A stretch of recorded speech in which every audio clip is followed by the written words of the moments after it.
impressive. Similarly, during my years here at Howard, we also protested and took over the A building in order to preserve Howard's annual appropriations from Congress. President H. Patrick Swagger decided to reduce the number of colleges at the university. By his plan, engineering would need to merge with architecture, nursing would merge with allied health, and fine arts, my school, would be absorbed by arts and sciences. That's how we saw it, absorbed. For many of us in fine arts, this signaled to us that our curriculums or the curriculums of students following us might become watered down concentrations. This undermined the very legacy we were proud to be a part of and aim to continue.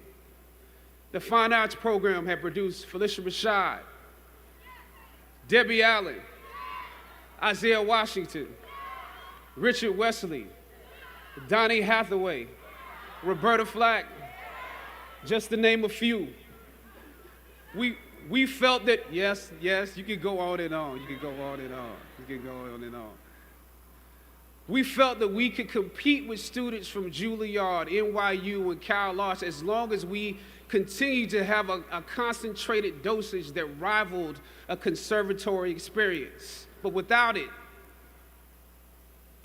although we took over the A building for several days and presented our arguments to President Swagger and the administration, the schools were still merged. Thus, the current collection or formation of schools exists.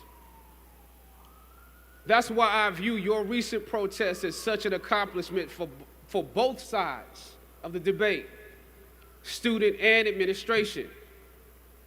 I didn't come here to take sides. My interest is what's best for the school. A Howard University education is not just about what happens in the classroom, students. In some ways, what you were able to do exemplifies some of the skills you learned in the classroom. It takes the education out of the realm of theory and into utility and practice. Obviously, your organization skills were unprecedented. I'm told that you organized shifts so that you could at least continue some of your classes. We missed all our classes when we were in the A building. And I'm told that through donations, there was always an ample helping of food. I probably ate a slice of pizza during the entirety of our 3-day protest. So your organization and planning was impeccable. You received the majority of your demands, making a significant impact on those who came after you. As is often the case, those that follow most often enjoy the results of the progress you gain. You love the university enough to struggle with it. Now I have to ask you that you have to continue to do that. Even now that you received your demands, even if you're walking today, you have to continue to do that. Everything that you fought for was not for yourself. It was for those that come after. You could have been disgruntled and transferred, but you fought to be participants in making this institution the best that it can be. But I must also applaud President Wayne Frederick and the administration for listening to the students.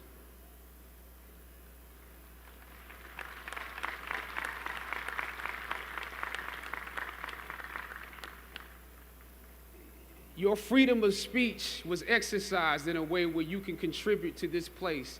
It also shows that you can contribute to the democracy. The administration and the campus police at the time when I was protesting was not nearly as open-minded as this current one. I know this was a difficult time, but because of both of you, I believe Howard is a few steps closer to the actualization of its potential, the potential that many of us have dreamed for it.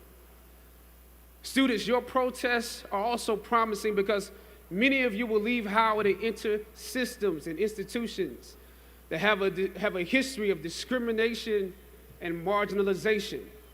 The fact that you have struggled with this university that you love is a sign that you can use your education to improve the world that you are entering.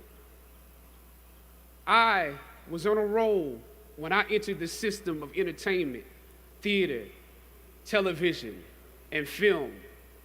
In my first New York audition for a professional play, I landed the lead role. From that play, I got my first agent.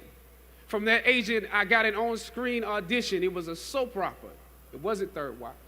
It was a soap opera on a major network. I scored that role too. I felt like Mike Tyson when he first came on the scene, knocking out opponents in the first round. With this soap opera gig, I was already promised to make six figures, more money than I had ever seen. I was feeling myself.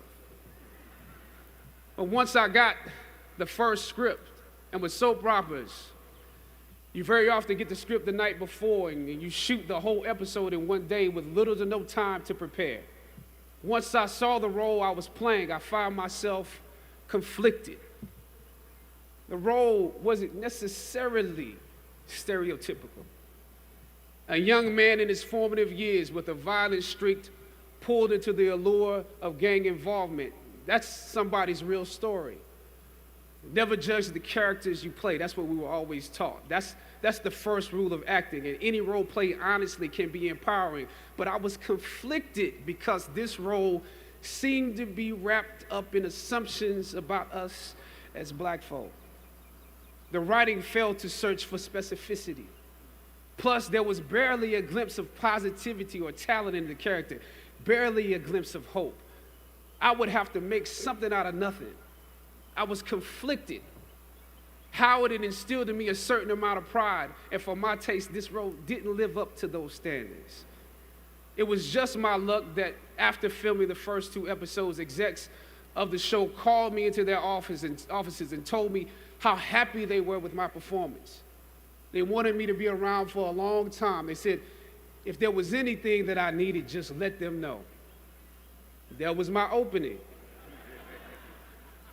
I decided to ask them some simple questions about the background of my character, questions that I felt were pertinent to the plot. Question number 1, where's my father?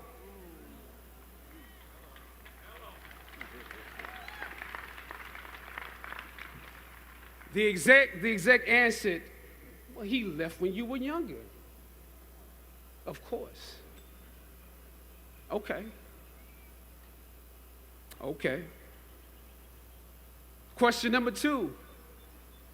In this script, it alluded to my mother not being equipped to operate as a good parent. So why exactly would my little brother and I have to go into foster care? Matter of factly, he answered, well, of course, she's on heroin. That could be real, I guess. But I didn't want to assume that's what it was. If we're around here assuming that the black characters in the show are criminals on drugs and deadbeat parents, then that would probably be stereotypical, wouldn't it? That word stereotypical lingered. One of the execs pulled out my resume and began studying it. The other exec wore a smile, trying to live up to what they had promised me only a few moments before. If there's anything you need, just let us know. She said, as you have seen, things move really fast around here.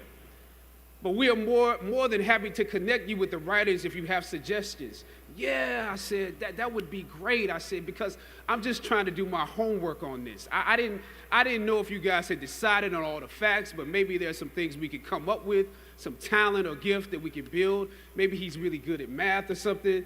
He has to be active. I'm doing my best not to play this character like a victim. So you went to Howard University, huh? The exec holding my resume interrupted, peeking over the pages. Yes, I said proudly. He slid my resume back in his desk and said, thank you for your concern.